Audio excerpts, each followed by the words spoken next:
Hey, welcome back. It's another wonderful Thirsty Thursday edition of Liquid Lunch on Newsmax TV. I'm John TABACCO. We're coming to you today as we do every day, noon to 2 Eastern, from the Question Tequila Studios, and we are right downtown with Newsmax, where you can find us every single day live. And before getting into Rachel Bovard, our next guest, let's just take a look down at the New York Stock Exchange, where the Dow is recovering from this morning. It was down almost 200 this morning, down 100 now, cut its losses by about 50%, which is good news. And Bitcoin, for the crypto crowd and all those crazies, taking a beating today, again, down almost $500 at 8,000. And we'll fill you in on all that stuff a little later with Ite from Venyware. But Rachel Bovard joins us now. Thank you so much for being with us for a liquid lunch. My pleasure. And you have a book out there, Conservative, Knowing What to Keep. Know What to Keep, right? And when I read the title, I'm thinking it could mean so many things. But what do conservatives need to know what we need to keep? Yeah, well, I wrote this book with former Senator Jim DeMint from South Carolina, and it's really an effort to re-articulate those things that we need to keep. So what is conservatism for this modern moment? And a lot of these things are just really common sense, and that's sort of when we think about conservatism, that's what it is a lot of times, is common sense. It's keeping our traditions. You know, it's keeping our communities intact and our families strong. It's keeping our religious differences. You know, things that we're actually not allowed to talk about anymore, but that once was a very important part of the American fabric. It's keeping our markets and our freedoms intact, our Second Amendment rights and our free markets. We have a chapter in there that addresses socialism, which I never thought we would have to write, but here we are. And so it's really keeping these things that have made America strong for a long time, but celebrating the diversity within them. That's great. And Frank, you always find us the best guests. And, I've been a big admirer of Rachel's work for a long time. But I am curious, there's been, I think in the Trump era, a whole redefinition of what conservatism is. Mm-hmm. Prior to Trump's candidacy, over the course of the prior 20 years or so, free trade was considered very conservative. Trump sort of made fair trade and protectionism fashionable again. I'm curious, what do we keep on the trade issue? Do we keep fair trade or do we keep free trade? Well, I think what Trump has done that's been incredibly valuable, I think, for conservatives, but I think the broader political conversation, is he's really opened us up to questioning our assumptions. And we can say, yes, without question, free trade has been good for America, and it makes markets strong, and it made America rich. But has it left people behind? And I think that's also a conservative sentiment, right, is to say, let's be prudent about these policies, let's not be dogmatic about them. Let's not simply dig in, just because it's the way we've done things forever.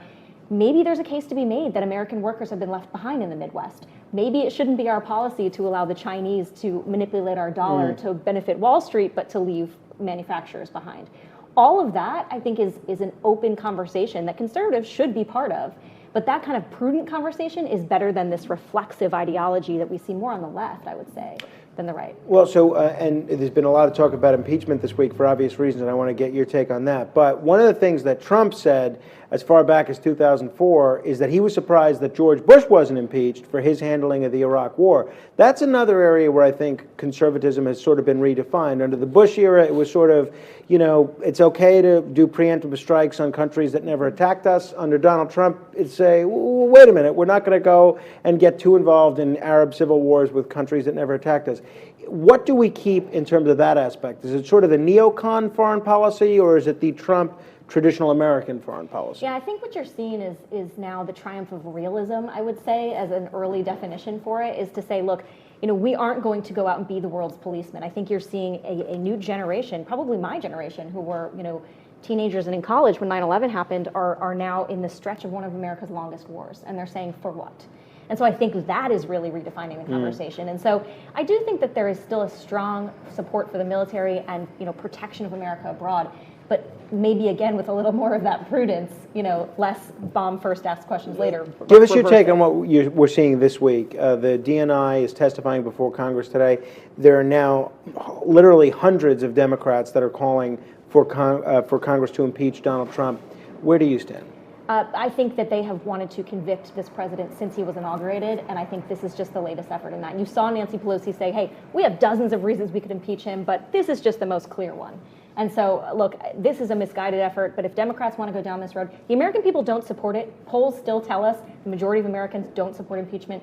They want to go down this road, it's their funeral. Yeah, I've been feeling for a while now that they're doing half of Trump's work for him by continuing to expose what they really are. They haven't done a single thing since they've taken over Congress except chase after their own tail, chasing after Donald Trump. It's crazy. They keep trying to come up with a smoking gun that eludes them every time, but that doesn't stop them from, hammering this. You made kind of a time reference where you said, people who were teenagers or in college around 9/11, so vague.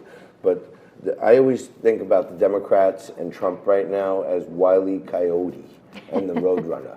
You know what I'm saying? You remember those cartoons? Yeah. I mean, you're much younger than me, but the Coyote's just always blowing himself up, and then the Roadrunner just goes the other way. It's like they just can't help themselves, but wind up with egg on their face. They can't, and if you see the more moderate Democrats, or even the ones that have been around for a long time, Nancy Pelosi being one of them, they know this is a bad idea. That's why they're trying to walk it back, but I think that this Democrat Party is so controlled by its progressive wing that she doesn't have a choice. Who's the Democratic nominee for president going to be in 2020?